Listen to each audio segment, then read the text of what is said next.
Alors, qui êtes-vous, Bernard Le Rouge?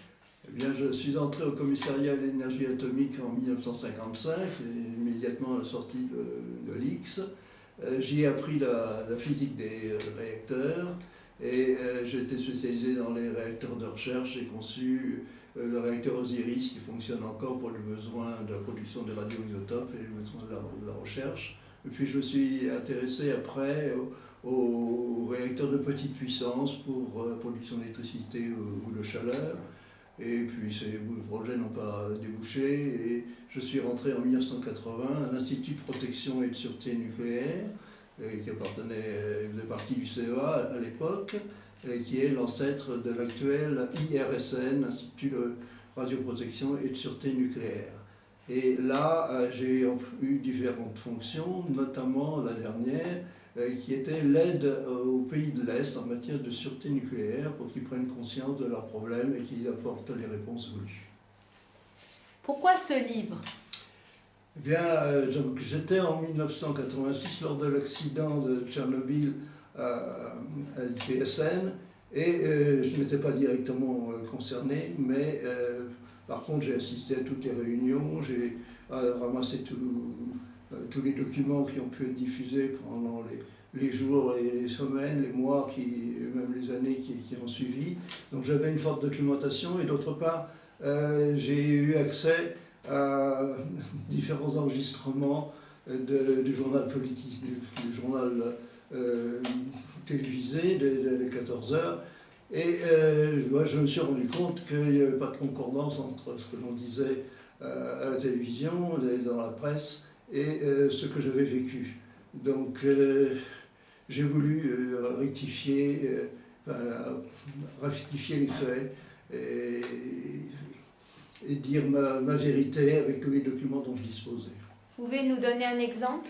Eh bien, il y a ce fameux problème du nuage de Tchernobyl. D'abord, ce n'est pas un nuage au sens propre, c'est un panache de Tchernobyl qui n'aurait pas traversé les frontières. En fait, ce panache est arrivé sur la Côte d'Azur dans l'après-midi du mercredi 30 avril. Il a d'abord été détecté par le laboratoire d'écologie marine de Monaco, puis par toutes les balises qui existaient sur le sol français, et il a donné lieu à des telex le jour même à l'agence France-Presse. À minuit, le professeur Pellerin a envoyé son premier telex, annonçant donc cette venue. Et cette annonce a été reprise le lendemain au journal télévisé de 13h par Noël Mamère, qui était présentateur. Et dès le lendemain, la presse a fait ses gros titres de cet événement, des nuages radioactifs au-dessus de nos têtes, France touchée à son tour, etc. Donc l'annonce a bien été faite. Le problème, c'est que cette annonce a été faite sur un ton peut-être très rassurant, également par un seul organisme, et par la suite,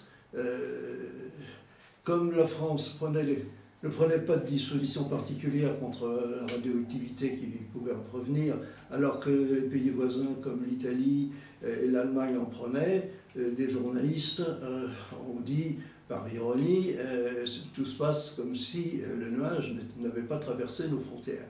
Le comme si a été oublié par la suite, mais il a bien été, quand c'est arrivé, a bien été annoncé. Et pourquoi avait-on pris moins de précautions que nos voisins? On a pris les mêmes précautions vis-à-vis des importations des produits alimentaires venant de l'Est, mais il y a eu un désaccord sur les normes appliquées d'un pays à l'autre. Il faut voir qu'en Allemagne même, d'un land à l'autre, des normes différentes étaient appliquées, donc c'est comme si des frontières existaient en Allemagne même. Tout de suite, le professeur Pellerin a jugé que les retombées n'auraient pas de conséquences sanitaires et il n'a pas voulu affoler les Français, qui ont évité en particulier tous les avortements qu'on a pu constater en Allemagne notamment et qui étaient totalement injustifiés. Et cette décision, est-ce qu'elle a eu un impact sur la santé des Français? Eh bien, tout porte à penser que non.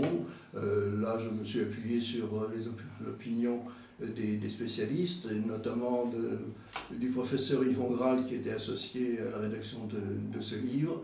Et à l'heure actuelle, on ne voit pas de conséquences, qu'il y ait eu des conséquences sur la France. Il y a eu une émotion en apprenant les cancers de la thyroïde en URSS, qui étaient très nombreux, mais en France, aucune étude n'a montré le moindre effet sur ce sujet.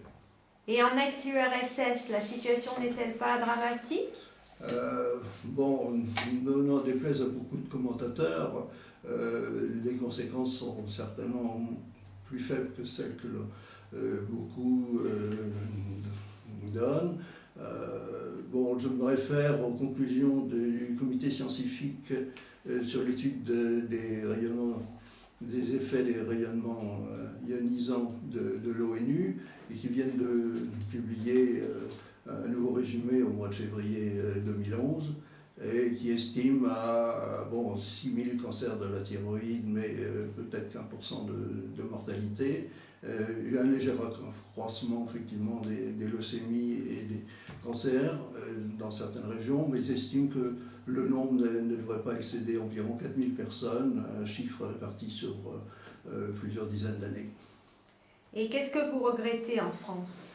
Je regrette que la radioactivité soit considérée avec terreur, alors qu'il n'y a pas lieu de l'être. Donc une bonne partie du livre consiste à informer le public sur ce que l'on sait des effets sur la santé des rayonnements ionisants, par exemple les études de Hiroshima, Nagasaki qui ont 65 ans de recul, et bon, de l'opinion.